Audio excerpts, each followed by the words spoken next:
পুরো বাজারে কোনো জিনিসের যদি দাম নির্ধারণ হয় সেটা একটাই হবে, এক এক দোকানে এক এক ধরনের দাম রাখা যাবে না।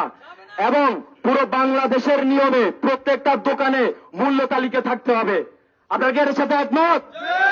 প্রত্যেকটা জিনিসের মূল্য তালিকা থাকতে হবে, কারণ কাঁচামালের বাজারে আমাদের প্রত্যেকটা জিনিসের দাম আপ ডাউন করে, এক এক দিন এক এক রকম থাকে, কিন্তু তারা প্রত্যেক দিন একই দামে বিক্রি করে, যেটা এই সোনামুড়ি বাজারে আর চলবে না।